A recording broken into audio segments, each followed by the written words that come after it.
ask, why dwell on the savagery of ancient wars of all things in this enlightened age? The answer is because we haven't changed one bit. It's exactly as it was before. Came out by the same door wherein I went. This is one of the great lessons of the Book of Mormon, that we don't improve, we don't get any better at all, that today most men are as dense as they have ever been, and no matter how far back you go in time, you'll find people just as enlightened as any alive today. The picture never changes, the balance never changes. That's a sweeping statement, but it's true. It's especially illustrated here in the case of war. We were talking about this, and we were using Clausewitz, whose work was published in 1833. He died in 1831, you see. But he was in all the Napoleonic Wars. He was important, and at the end,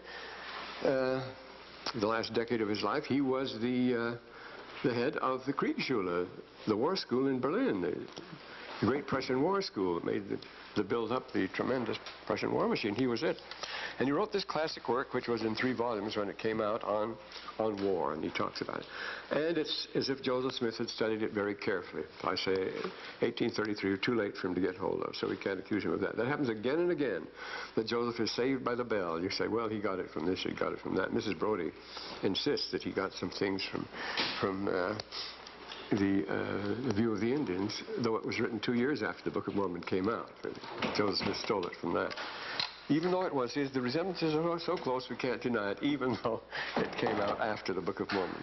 Well, anyway, let's go back to our friend Clausewitz now, and we're quoting him, just as if he was quoting from our present chapter, 49, 48, is chapter 48 in Alma we're talking about here. If in the lower ranks the spirit of self-sacrifice is more required than in others. You regulate the prophecy, the policy. You see, the general is at a distance, and we expect others to sacrifice. Quoting Alma here, the chapters where we are, Amalickiah did not come down out of the land of Nephi at the head of his army. He did not care for the blood of his people. He managed things back there like the modern major general, you see. Such an attitude so shocks Moroni, see, when he writes to Pahoran, can you think to sit on your thrones in a state of thoughtless stupor while our enemies spreading the work of death around you? Yes, we can think of it. That's the way we do things. We don't care for the lives of those on the front. That's true. After all, only 8% of the armed forces saw action in World War II.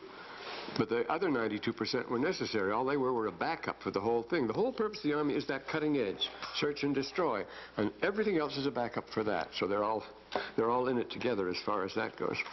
But they don't consider the one at the front. One of the most striking things, about 2 o'clock in the morning one night, I had a little tent on the Dutch Canal, and it was down there, and I was marking a map in it, and the tent was over a foxhole.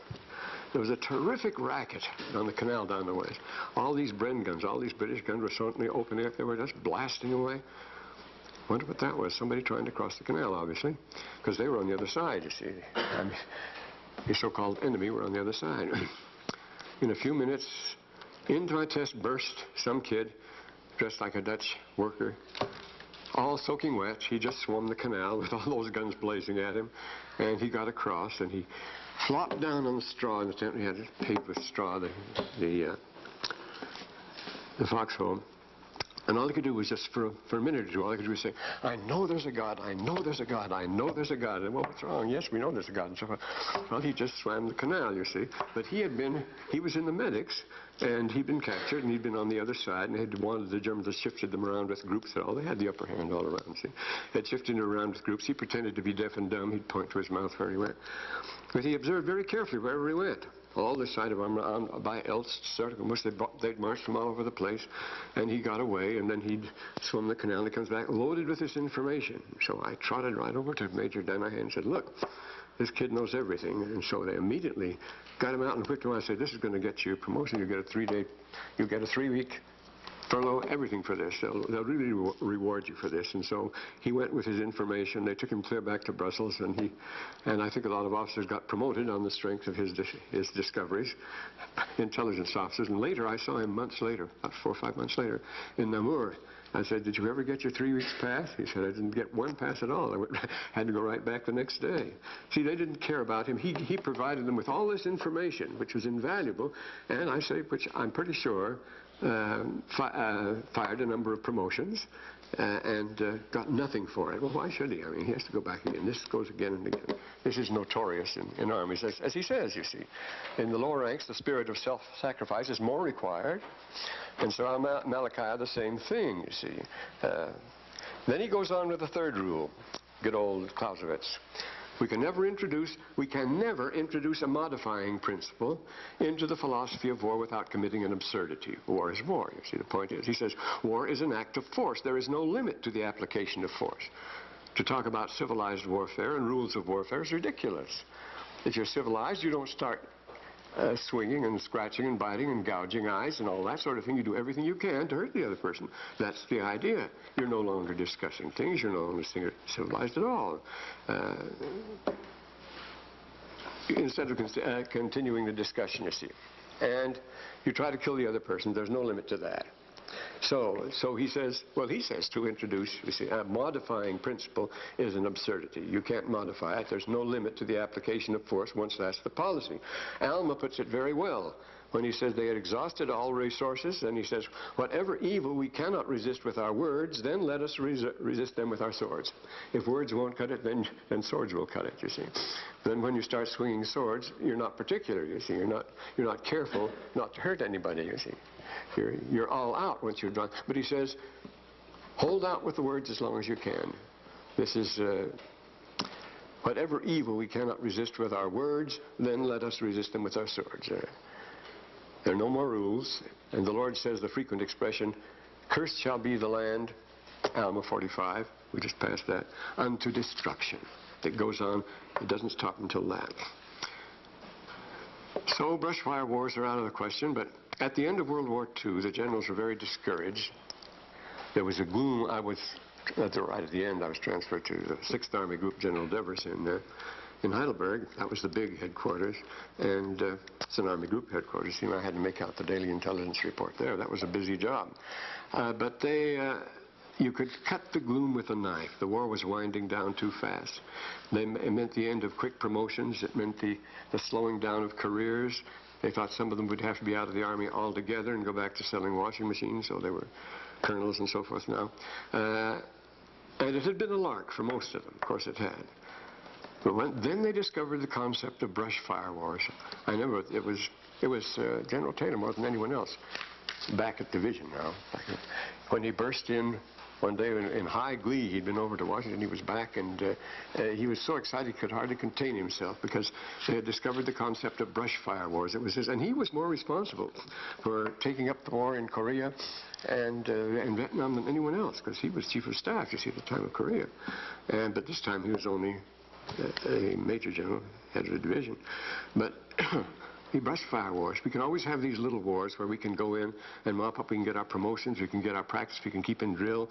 We can always keep pressure on Congress for more money and so forth, because these are going on. It's ideal. We could have these little wars going on. No great risk. We couldn't lose very much. Good practice to send out officers to get practice and so forth, but it doesn't work that way. And Clausewitz says why it doesn't work that way. He says, this is a quotation, it's a very good one. He says, war and peace are ideas which fundamentally can have no gradations. You can't say there's a little war and a bigger war and a bigger war and a bigger war. Once it starts, it's all out, you see.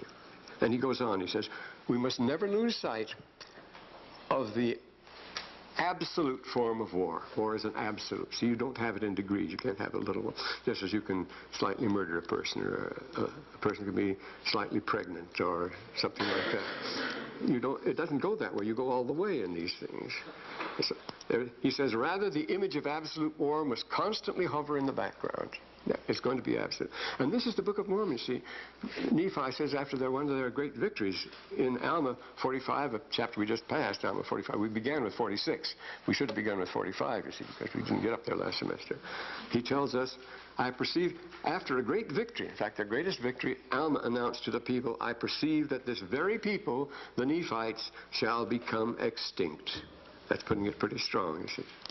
This sort of thing goes all the way.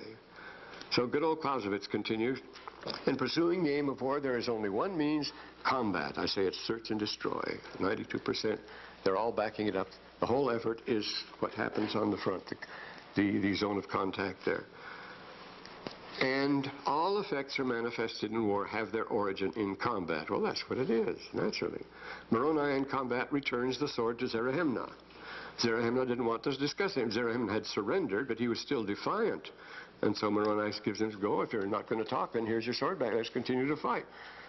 And that's the only solution, unless you choose to make the covenant. And he invited to take him back and continue, but he was doing it only as a trick. Zerahemnah was, as we shall presently see. Unless you choose to make a covenant of peace, you just have to go on fighting. Military combat is the only effective way, the pursuance of only one means. All effects, says good old Clausewitz, manifested in war have their origin in combat. And so, as Moroni hands Zerahemnah his sword back again in Alma 44:10-11, he says the only reason, he says, we will end the conflict. If you don't want to discuss it, we'll end it, and so we will fight it out. He invites him to do that. Now, the only reason for suspension of military action, I'm quoting Clausewitz again, the only reason for suspending action, for stopping the fighting, is to await for a more favorable moment to attack, you see. Things aren't going your way, so you want to stop fighting for a while and recoup your gains and so forth. When Zerahemnah put up his sword, he was merely waiting for a favorable time to strike back. He tells Moroni quite frankly to hand him back his sword, and then he adds, we will not suffer ourselves to take an oath to you which we know we shall break. Zerahemnah's at least that honest. He says, I'm not going to take an oath because you know I'll break it, I know I'll break it. And then he gets his sword back, and as soon as he got it back, he made a surprise lunge for Alma. Before anybody was expecting it, see, he suspended action for a more favorable moment for attack. So he held it up, and they were discussing things. He took his sword back, and then he takes a pass at Alma, where instantly Alma's bodyguard takes a swab at him and cuts off the top of his skull. And he goes off, lives the rest of his life, missing his roof there. We don't hear of him again. He may not have lived very long, I don't know. But he could have had a brass plate or something put in. They did in those days. And that's Alma 44:12, that happens. So the lull in the battle is the time to be scary. The fatal mistake at Anzio, they landed at Anzio. See, they were going to do this in January 1944. They're going to leapfrog, so they landed at Anzio in General Scott, the 32nd Texas Division. And they didn't find any opposition. There were just 2 German battalions there. Germany never expected that. They were caught completely by surprise. Well, it was marvelous. But what did Scott do? The most foolish thing in the world. He said, well, it's calm now. I'm going to wait here for a few weeks to build up my forces. I have real strength, and then lunge inland. That's what they were going to do. Well, the minute Hitler heard about that, he sent everything he had down to Anzio. He just built up, and they just pushed them back into the sea again, nearly wiped them out completely. Because he waited and waited. He said, well, more fatal action, you see. They say when things are quiet, that's the time to be scared. And that was the fatal mistake. And again from Clausewitz, the destruction of the enemy's armed forces is the foundation stone of all actions in war, the ultimate support of all combinations. That's, I say, you're 92%, your backup. The ultimate support of all combination is the destruction of the enemy's armed forces. Well, that's what it comes down to. That's why military careers run in families. You see, they do. You see, anyone who's in has always been an army brat ancestry. That's almost invariably the rule. Those who reach high command. And they have no illusions either. The best sermons you'll ever hear against war and the cruelty and brutality of it come from generals. I mean, Taylor, after every operation, would deplore what had happened. This is a ghastly thing. Why do we have to be into this? But this thing is passed down in the family, and so it gets to be quite a respectable, taken for granted sort of thing. It doesn't turn their stomach anymore. It's the way you live. It's that sort of thing. For anybody else to come in cold out of something else, for a civilian to come in cold and suddenly see people gouging eyes out and things like that, it's pretty horrifying. That's the Vietnam experience, you see, because they were brought in so suddenly. And the theme is destruction. And the armed forces today, of course, extend to everybody because it's the nation in arms with Napoleon. 1850, that's why he said Napoleon is the real war master. He's the one that gave us war in its purity, he says. the gentlemen's wars that were fought in Napoleon's days still, but now everybody gets wiped out. The word destruction and destroy appears 534 times in the Book of Mormon. Destruction is a theme, and nearly always it's in connection with the word war. No, but why with war? We're told that war and plagues and pestilence and famine all go together. But wars are the part you bring on yourself. You can't play the innocent victim as you can of famine or plague. You just happen. You invite war. The Army is always told that our mission, I say, is to search and destroy. So Clausewitz says, quote, "The soldier is levied, clothed, armed, trained. He sleeps, eats, drinks, and marches for one purpose only, merely to fight at the right place and the right time." It's the only reason for his existence, justified at a particular time and place. He has the idea that that's his only purpose anyway, you see. So you can see why the higher brass don't care much. They live in considerable luxury, but the rest of them don't. There's a famous poem about Frederick the Great at Battle of Jena. One battle or the other, one of the worst ones, when they were getting it hit very hot and heavy. One of the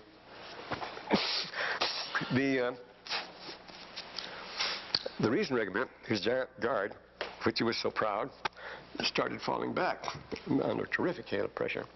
And Frederick rode up in front of him and said, "Ihr verfluchter Kerls, this is treason." He says, you're running away. Whereupon one of them says, "I Fritzl nicht von Betrug, der 14 Pfennig is heute genug." In Russian, Fritzl, they call affectionate term, little Fritz. "Fritz, this is not treason. I've had enough today for 14 cents. 14 pennies is what they got paid. 14 pennies a day. That's all you got paid, of course." And he says, "For 15, I've had enough for 14. I've had my 14 pennies worth today." So he's running away for 15 pennies. This 13 pennies is what you can do. So that's the difference. And of course, it's an enormous difference.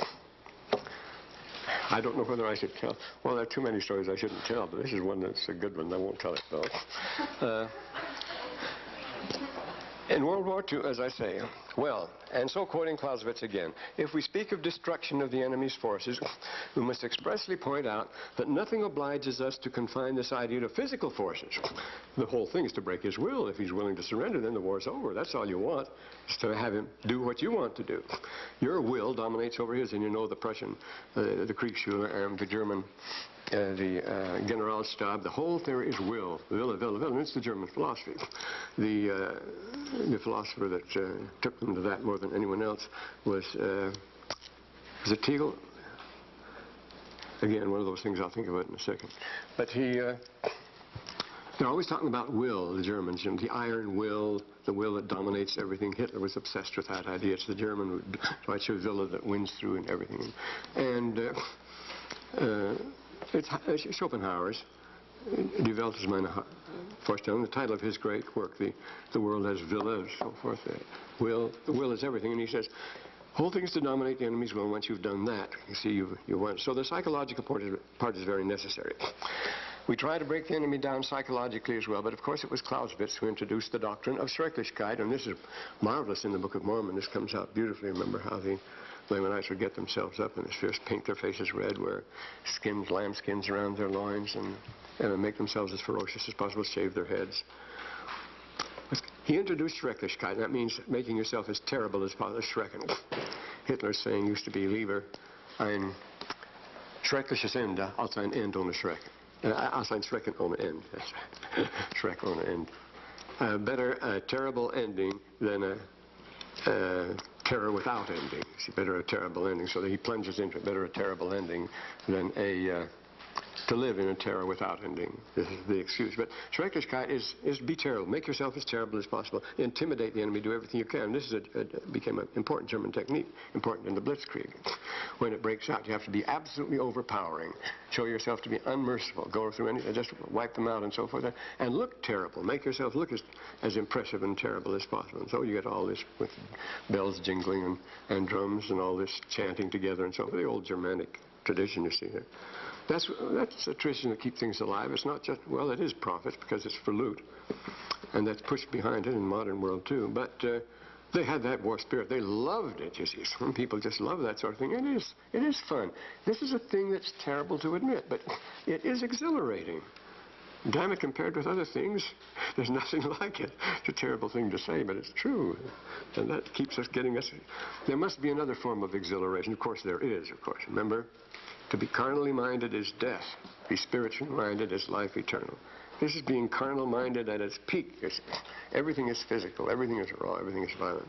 But the mental side of it, and that's what, this is an interesting phenomenon. This is one thing. I've never talked about war in this class before, but this one thing I have told, namely that I had the privilege of entering certain villages where I had tractors. See, I took my bicycle out.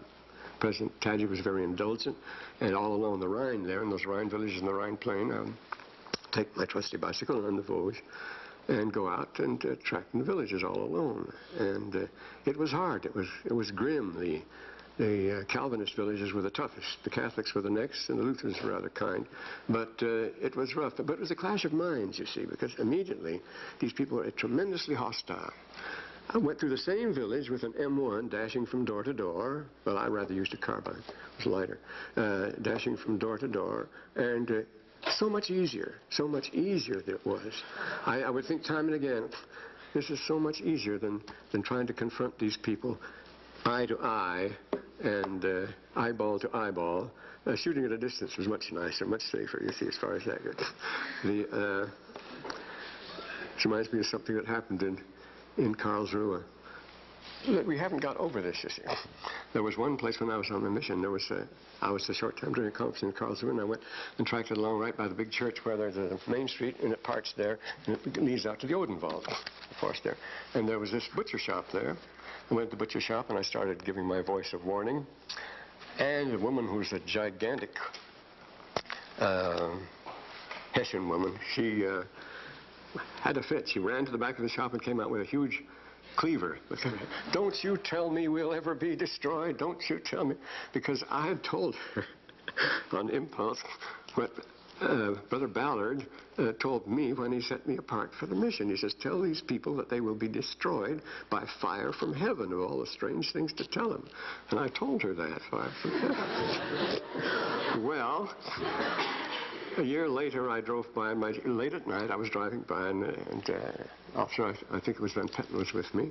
See, officers couldn't drive Jeeps. I could. I had my own Jeep. That was great. And was driving down the same street in Karlsruhe in a bright moonlight. It was all ruins. It was all ruination. It had all just been wiped out by firebombs from the English planes. They just wiped it out.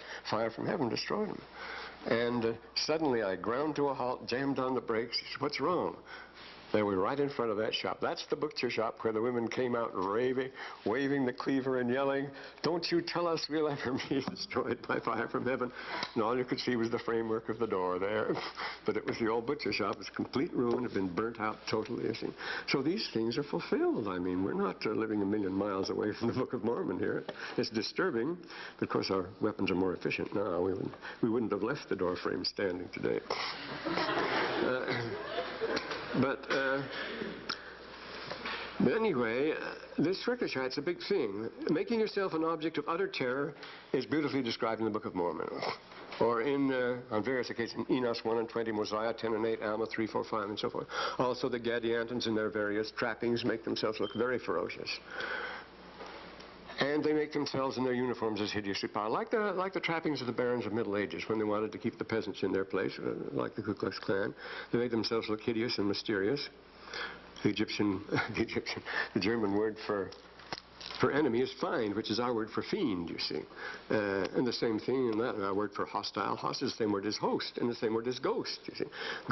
A ghost is someone from an alien being from elsewhere. A host is someone who receives someone. A guest, the same word guest is the same word as ghost, you see. These are all cognate. So the guest comes in, and he is a stranger from abroad. The guest, the ghost, the host, and he's also hostile because there's strange, this alienation. So find, the German word for enemy, is the same word for fiend. You see, it's someone of an alien spirit, someone out of the earth world. It's the satanic hoax. In the Middle Ages, of course, they get themselves up in these tremendous outfits, cover themselves completely in with these enormous antlers or horns or wings, mostly antlers and horns, and make themselves look absolutely hideous and were objects of terror when they ride through the land to each other and everybody else. The chivalric trappings, because they were orders, they were mysteries. To wear that outfit, you had to belong to a mystery, and that was your And that was your sign. Well, the order, the Teutonic order, it begins, you see, with begins at the temple, the Templars, the Hospitallers, the Knights of Rhodes, the Knights of Malta, and finally you go up the Baltic, the Jomsburg. And they were all secret organizations, and they were all exceedingly rich, and they all plundered, and they did all this sort of thing. They made a mystery and a cult of war. This is the point. But this part of it is still there, because they're the only people that still wear special uniforms. They don't dress like anybody else. They set themselves apart from the rest of the society, and they don't think like other people either. You don't expect them to. That's things you expect of them. So, well, these shows we put on, they're not very impressive. On July the 4th, to celebrate, in '44, they had over 5,000 planes fly over Normandy, all in one body, all in one bunch. They flew right over us, and the people, the peasants, looked up for a minute or two, and that was all. They weren't impressed. Those things aren't impressive at all, these things. Special effects just won't cut it. That's all there is to it. The real thing is what counts, and that's to be spiritual-minded. That's when you know what's real. Well, anyway, as Tolstoy tells us, war is a crashing bore. All night long you pray for it to be day, all day long you pray for it to be night. And that's the whole thing. But you can use Schrecklichkeit to make soldiers an object of terror. We mentioned that. And it didn't work. The Nephites went down on their knees and started praying, and the Ammonites thought, aha, it's our terrible appearance. It's absolutely struck, paralyzed, and we look so terrible. But it wasn't that. They said, you must be kidding. You say, we were just praying. This is the positive action, not defensive. The armies of Gideonhi, with red on their foreheads, lambskins on their loins, and all that nonsense, they thought they were praying because their fierce appearance paralyzed the Nephites, but it was only because they're supplicating the Lord for his protection. That's in 3rd Nephi. We'll get to that yet. There's a fourth point, the one on which Clausewitz lays a very heavy emphasis, namely this. There is no other human activity that stands in such constant and universal contact with chance as does war. That's his main principle. He who undertakes war must renounce every absolute certainty of result. You never know how any operation is going to turn out. I was briefed up to the eyebrows for months on what the Operation Overlord would be in Normandy. I had to go down and brief every company just before when they were all in the marshalling area and nothing could leak out. Then I had to go, and my business was to tell each company what they were supposed to do and what they would be running into, what they could expect. I wouldn't tell them the time and the place exactly, but even though that was what the general told me to do, and it was a painful assignment going down to all of them. And the idea was I should know what was going to happen, and nothing happened. I can say that nothing happened as it was planned or expected on D-Day. And that's the only thing that saved us. When the whole company of the 52nd was dropped 55 miles away from their targets. Well, that was absurd, but it was the one thing that won the day, because the Germans wondered, what in the devil are those people doing? What's their plan? Because they had our plan absolutely down cold. The first person that came in said, he came out from behind a hedge with his arms up, happily smiling. He said, why didn't you come yesterday? We were expecting you yesterday. And then I very quickly got a mimeographed order that had come from they were the 909th, that was it was a holding division on the coast, the Coastal Defense Division. And there was the plan, all laid out exactly as we were going to do it, but it was for the day before, or June the 5th. But it was the weather that forced us to change. It wrecked our plans, but it wrecked their plans too. But I mean, when you start landing whole companies 55 miles away, they don't know what you're up to. They don't know where to concentrate their forces to counterattack. They don't know what you're doing. We landed all sorts of things, and the whole thing was that way. I mean, everything was missed. Nothing turned out, and I say that's what saved us. It was Hitler that won in Normandy, of course. He had, all the armored forces he needs. He was holding panzer divisions back in Paris there because he was absolutely determined that we were going to invade on the Havre Peninsula. And we had an awful plan for invading. The original one was Operation Rankin, and it was to invade Le Havre on March the 15th. And it was absolute suicide. Everybody heaved an enormous sigh of relief when it was called off. It was all the general, of course, had to put on an act, though. He turned over the sand table. He threw down his hat. He stamped on it to show his indignation, and he couldn't. He was so gung-ho, he had to go through with this operation. So I say it was absolute suicide. But he But when it did go off, you see, Hitler thought we were going to land in the harbor. He kept everything back. No, we're going to send it to the harbor. You just wait till it happens, and that gave us a chance to get a hold. Otherwise, with the greatest of ease, they could have pushed us back in the sea with no problem at all, because for a whole week after landing, we got no supplies at all because of the awful weather. It was horrible. Well, anyway, we find here examples in Alma. Alma 49. Well, it's the next chapter here. Here's a good example where we have some in the 49th chapter of Alma. He brings some out. I think that's, yeah. Yes, notice. The Lamanites, very clever. They had the Zoramite commanders. They knew everything that was going on and so forth. But how great was they supposed there would be an easy prey for them. Notice, they supposed the city of Ammonihah would be an easy prey for them. But behold, how great was their disappointment. Didn't turn out that way at all. Behold, the Nephites had dug a ridge. And then notice, 5th verse. Now at the time, the chief captain of the Lamanites were astonished exceedingly. Things weren't going their way at all, but astonished. The only rule, Napoleon says, a general must never be surprised. Well, our generals are always being surprised, and so was Napoleon. I mean, surprise is the main element. That's what strategy is, to achieve surprise. Overwhelming strength at a particular time and place when you're not expected. There you have your chance. So they're exceedingly surprised, the greatness of their numbers. They had also prepared themselves with shields and so forth. Notice the 8th verse again. Behold, to their utter astonishment, they were prepared for them in a manner which had never been known among the children of Nephi. There's the genius of Moroni. He did something new. He did something surprising. And that's what makes a great commander, to have ideas of his own and to think of something new. And that's what makes the army such a drag, because they always fight the last war. You see, I told you about General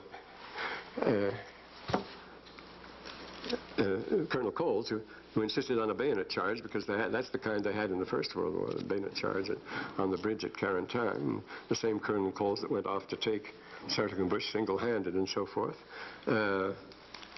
He insisted on fighting the First World War. Well, they all did, as a matter of fact, because it's the only war they knew. That's the textbook they had to follow. You like to talk about it and correct your errors, give us another chance. They regard the next war as giving them another chance, but it isn't. It's a totally different ballgame, technically, because, well, geographically and everything else.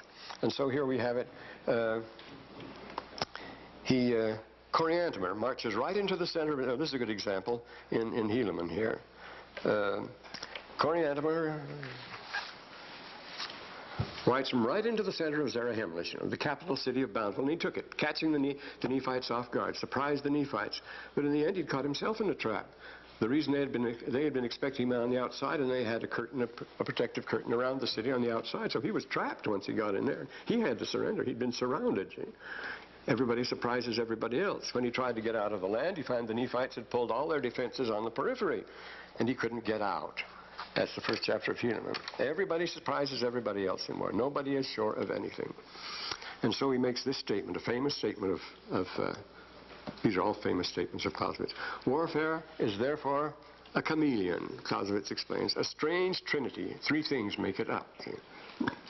It's composed of, first, the original violence of its essence. Secondly, the hate and enmity, which are to be regarded as blind natural impulse. See how important it was for Malachi to take a few months stirring up hate, national passion here for a war, because the people couldn't get it otherwise. And thirdly, the play of probabilities and chance, which make a free activity of emotions. In other words, war is a madhouse. Everything on the land, based on the windmill near St. Mary-Glees. There was a windmill there. St. Mary-Glees was the first town taken. That was by the headquarters company, the one I was in. And this windmill, I had to beef all these on the windmill and stuff. And of course, you know what happened. They went over and bombed the daylights out of it before we came, and there was no windmill. It absolutely disappeared, of course. Yet everything was to be judged by the windmill. Look to the windmill. There was no windmill. This, I say, is absolutely typical, as he says here, the strange trinity. Those climactic pages of Mormon describe the final wind-up. Mormon prays for God to destroy his own people if they don't change their ways. They're so hopeless. I saw that the day of grace was past with them, he says. The Nephites had reached the point of no return. Mormon simply wished them to get it over with. There's nothing more terrifying nor more vivid or to the point. Like today's wars in Lebanon and Central America. They're madhouses. They're crazy scenes. War of all branches of activity, quoting Clausewitz again, is most like a game of cards. Again, only in Hollywood are we absolutely sure that the good guys will win. The quintessential plot of the John Wayne is vengeance, and he always gets up with the bad guys, and of the Green Beret and all those things. This is the theme. One of the most famous phrases coined by Clausewitz, next to the one on war is the war on politics, is that war is politics rather means. The second most famous phrase is, 3/4 of the things upon the action of war is calculated lie hidden in a fog of uncertainty. This is the famous fog of battle. You never know what's going to happen. It's like Marshal Saxe, a story that, getting prepared for one operation, he gathered us around in a ring, General Taylor and Max, and he says, you want to know where you're going? Well, he says, once Marshal Saxe, he was the great general who won the Battle of Fontenoy in 1745. He used to change. Well, in the wars of succession in the mid 18th century, there were professional armies and generals there, but it was just shifting sides back and forth. They were all like a lot of mercenaries. But Marshal Saxe was going to lead this great thing. It was into Fontenoy, and one of them says he was briefing the officers before the battle, and one of them said, rather amused, Marshal, your knees are knocking together. And he said, yes, they'd knock a lot harder if they knew where I was taking you. But by a coincidence, I found out later on, when Taylor told us that story, that the very place he was taking them was where Taylor was taking us. I don't know whether he knew that or not. That's the very place where we were going in the lowlands, right down in Zone there, right in Brabant. That's where we're going to land, on the sand there. And his knees are walking together because you don't know what's going to happen, you see. Then, so, when the battle begins, nobody knows anything. The general loses attack. Did you see the front page today, for example, to show how our technical advantages change everything? Don't change anything. The Atlantis shuttle has been delayed again, indefinitely delayed. Why? Well, they spent hundreds of millions of dollars. They have a huge staff of well-trained scientists and so forth working on it. They've been months planning this takeoff, and now they have to call it off for a while because the computer isn't working. Now, if you don't think that could happen in the war, you're very much mistaken, you see. The computers don't always work, but after all that, you see, the computer isn't working, so they can't send it yet. And it's the same thing here. I was attached to the British Second Army in this thing they call the Operation Market Garden when they went up to Arnhem. And within a week or 10 days at the most, they threw away all their automatic weapons. Their automatic were no good at all. They had the Bren guns, the Woolworth guns. We had a Brownings and everything. They were no good. They were all full of mud and sand. The barrels were all jammed. They just threw them away. And they did. They went back to sticks, stones, and rifles, the usual thing. But no more automatic weapons. Nothing would work. So we always go back to primitive war. And a very bad night at a place called St. Odenrode, where there was a castle, a 14th century castle that Louis XIV had refurbished as a rest home for his officers up in the Netherlands. See, everybody was always trying to take the Netherlands. See, the Netherlands are the cockpit of Europe. And this is where all the battles take place. These are the planes that you roll into Germany, into France, depending on which way you go, into Holland, into Belgium, and so it's always the Netherlands, it always has been. And this was there. And what was I going to say? Well, I can quote some Shakespeare at this point. Look, he gives the best account of war of anyone, far better than anyone else. When Green says Shakespeare is the best historian, he's quite correct. And so he tells us before the battle of Agincourt, the great Agincourt, Henry V, for the Battle of Agincourt, and that's a tremendous thing. Because they won against the most appalling odds, was in 1415. That was a long time ago. But the picture hasn't changed at all. So here you are in the lowlands of northern of France and the Netherlands. They go together, of course. The Netherlands were France at the time. And Henry V come over and his army. And they, now entertain conjecture of a time when creeping murmur and the pouring dark fill the wide vessel of the universe. creeping murmur and the pouring. Isn't that good at night over this flat countryside, the heavy trees and this, that, and the other, and the farms, when creeping murmur and the pouring dark fill the wide vessel of the universe. From either camp, through the foul womb of night, smoke and stench, you see, through the foul womb of night, the hum of either army stilly sounds. Let the fixed sentinels almost receive the secret whispers of the other's watch. See, it's so still, you can hear either army. Notice the hum of either army. That's what they're all subdued at night. Dimly sounds, stilly sounds. That the fixed sentinels almost receive the secret whispers of each other watch. You can almost hear the passwords on the other side. They're so close. Then fire answers fire, and in there and through the paly flames, and here it is again. Each battle, that's battalion, each battle sees the other's umbered face. I told you the armies look exactly alike, and they do. And in the stilly fires, their camps are so much alike, the other army is your own. See, each army sees the other's umbered face. Faces are blackened. And so it happens here. Steed threatens steed in high and boastful neigh, piercing the night's dull ear. And, well, you're not going to have steeds, and you're not going to have armors, but you see, and from the tents, the armorers accomplishing their knights. That means outfitting the lords, because they're going to be on it the next day. Boy, are they going to lose that battle. Outfit, they're 10-to-1 superiority too. The knights accomplishing their knights with busy hammers, closing rivets up, your dreadful note of preparation. What's going to happen tomorrow? All this clank, clank, clanking. Now, we didn't hear the neigh of horses, but you could hear the roll of motors. We're so close, you see, you would lie there, it's the damp, flat land with a ground fog over it. On the one side was the Vaal, this huge extent, river, great extent of water as it goes down toward the sea. There's this vast sheet of water, and on the other, the British artillery all on the other side. And on the other was the Rhine, we were caught between them, and all these canals and the ground fogs, and the sound would carry miraculously night, so you could lie there and listen, and you could hear them, the Germans moving in and so forth. You couldn't hear the armors clanking with their hammers, but you could hear very clearly the tanks moving in.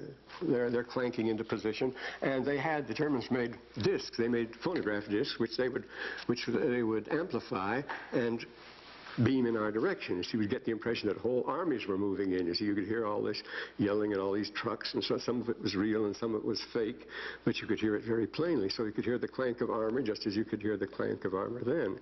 And you could hear even coughs sometimes when it was very still, but then most of the time it was terribly noisy. But then what happens? Oh yes. And then there's a homely touch, you see, because there was a farm where I was stuck for so long. There was a farm right next door, and they had turkeys and chickens, and it was very homely. They carried on life as usual. You see, this is an interesting thing. And so it says, the country cocks do crow, the clocks do toll, and the third hour of drowsy morning name. You see, it's getting along. You see, the homely. You never guess where you were if you hear the country clocks, country cocks crowing and the clocks tolling. Proud of their numbers, now here's the French, proud of their numbers and secure in soul, the confident and overlusty French do the low-rated English play at dice. You notice Shakespeare introduces terms that were never used before and we've used ever since. He has done more for the language, of course, than any other. He in the English Bible framed the language. Notice he's talking about low-rated, and things that sound so very modern, and overconfident. The French were overconfident, and the English were rated too low, just like teams in a league, you see. And they were taking bets on how the battle would go in the next morning, and trying to pass the night. Nobody was sleeping, you see. And chide the crippled, tardy-gated knight, who like a foul and ugly witch doth limp so tediously away, will it never be morning? The poor condemned English, like sacrifices by their watchful fires, sit patiently and inward ruminate the morning's danger. You can bet they would, you see. I mean, outnumbered hopelessly the way they were. And they're sad. Guys, what's it? Oh, yes. It's sad, and what does it do? It, oh, yes. Investing. What is it? Their sad manner in investing lean, lean cheeks and war-worn coats. They've had a long campaign, and they're just bushed, you see. Lean, lank, had nothing to eat. Lean, lank cheeks and war-worn coats. Presenteth them unto the gazing moon so many horrid ghosts. That's what they look like.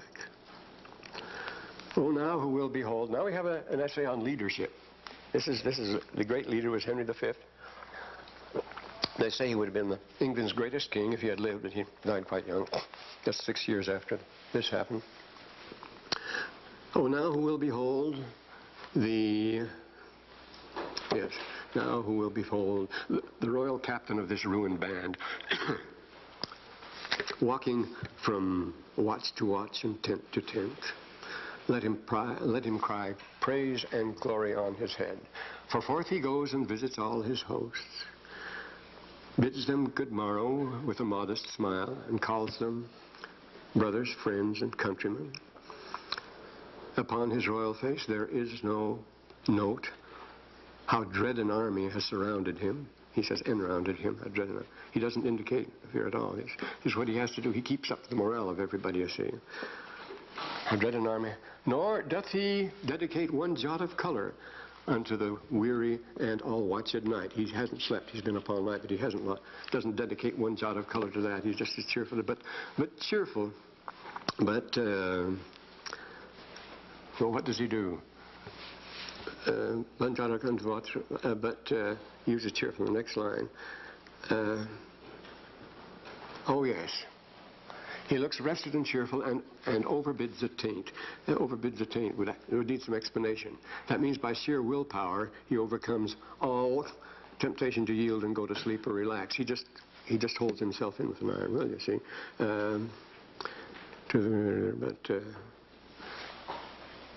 Is it cheerful, the word he uses? No, he uses cheerful in the next one. With cheerful semblance and sweet majesty. Cheerful semblance. He's cheerful. He's putting it on, of course. It's semblance. It's cheerful. Because to keep everybody's morale up. That every wretch pining and pale before, beholding him, plucks comfort from his looks.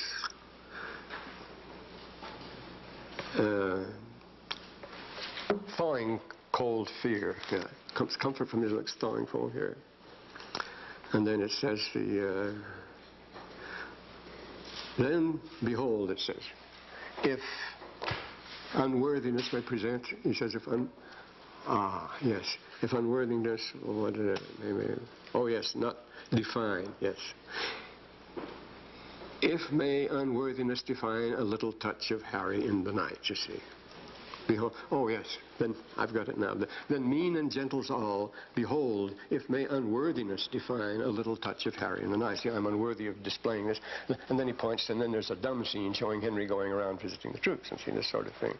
And then that's the one that ends by saying, sit and see, minding true things by what their mockeries be. So he's the true leader. See, he goes around and he's everywhere and cheering everybody up, never letting on and so forth. And it did pay off.